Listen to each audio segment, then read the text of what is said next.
Bonjour, Jean-Luc Briand pour SolidWorks. Dans la capsule présente, nous allons étudier ou regarder comment faire une coupe pour une pièce cylindrique.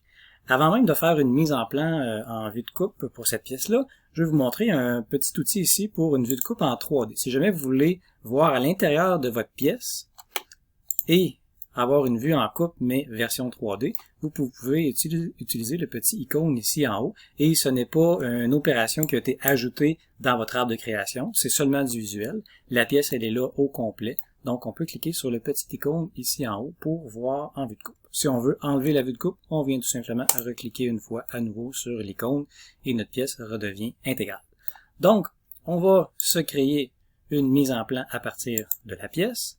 On va venir choisir le format A. On va ajouter une vue de face ici. Parfait pour ça. Une bonne pratique, je vous dirais, c'est d'ajouter une vue en 3D. C'est toujours plus facile à comprendre au niveau du dessin lorsqu'on a une vue en 3D. Donc, vue du modèle. On va aller cliquer sur Vilebrequin, bien sûr. On va aller chercher une vue. Ici, c'est marqué vue du modèle actuel. On va aller voir notre modèle actuel. Donc, CTRL-TAB pour revenir en 3D. L'orientation me convient. Je reviens dans mon dessin avec CTRL-TAB encore une fois. Je vais cliquer vue du modèle ici. Et on va aller cliquer également. On va mettre de la couleur à ça.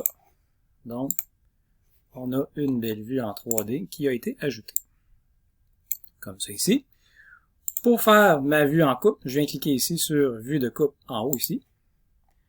On peut cliquer horizontal, vertical, on a d'autres options qu'on verra un petit peu plus tard. Pour l'instant, on va se concentrer sur vertical seulement. Je viens cliquer une fois ici sur ma vue, j'accepte avec le petit crochet vert, et voilà, là il me reste à déterminer dans quel coin je vais mettre ma vue de coupe. Je viens cliquer, et voilà, le tour est joué. Dans ce cas-là, ce qui serait intéressant, ça serait peut-être que ma vue de coupe passe au travers du cercle qui est ici. Donc, je pourrais, oui, faire pivoter mon axe de coupe vis-à-vis le centre ici de la pièce. Je pourrais aussi tourner ma pièce. Donc, ce que je vais faire un petit CTRL-Z pour revenir en arrière. Et je vais venir faire un bouton de droit sur ma pièce ici. Et je vais cliquer, zoomer, faire pivoter, rotation de la vue.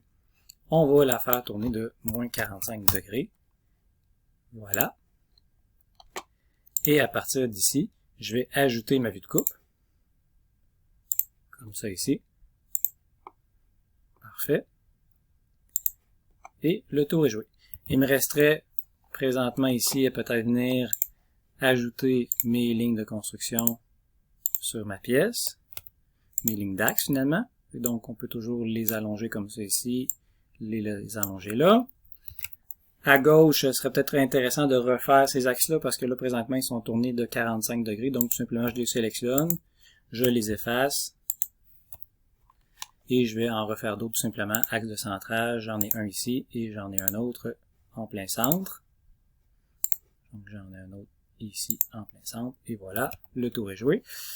Présentement, la vue de coupe c'est BB. Donc si je voudrais revenir à la vue de coupe AA, tout ce qu'on a à faire, si je viens cliquer sur ma vue ici, vous voyez, c'est marqué B ici. Donc il me reste à marquer A au lieu de B. Et tout va s'ajuster pour la coupe AA. Vous voyez également que présentement, il y a des hachures à l'intérieur de ma pièce.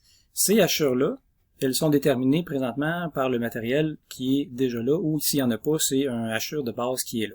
Donc, je vais aller voir dans ma pièce qu'est-ce qu'il y a comme matériau. S'il n'y en a pas, on va en appliquer. Donc, CTRL-TAB pour revenir en 3D.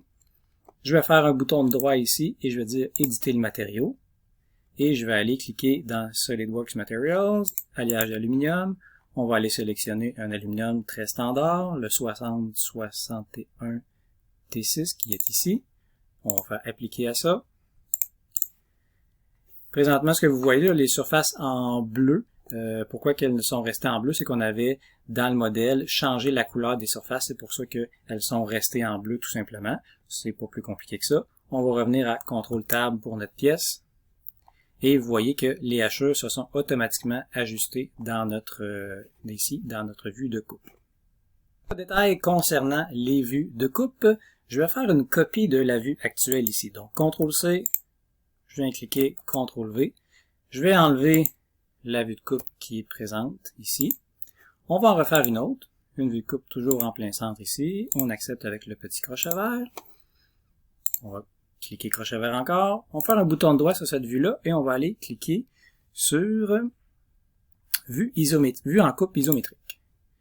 Vue en coupe isométrique me permet de faire une vue en coupe, comme ça ici.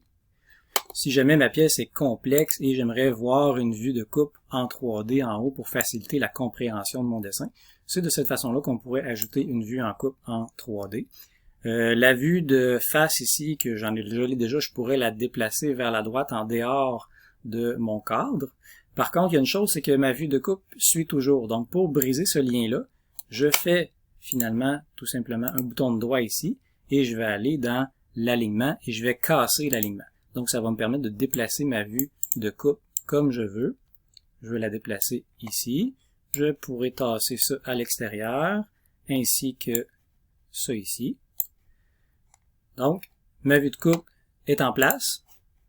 Je contrôle ma vue de coupe avec ça ici. Je l'ai mis en dehors du cadre pour avoir accès encore à mes paramètres. Et le fait de l'avoir mis en dehors du cadre, ben, fera que lorsque je vais faire imprimer ce dessin-là, ce qui est à droite ici ne sera pas imprimé. On va seulement voir ce qui est à l'intérieur du cadre, donc dans la partie un peu plus en jaune. Donc c'est tout pour la vue de coupe complète pour une pièce cylindrique. Merci.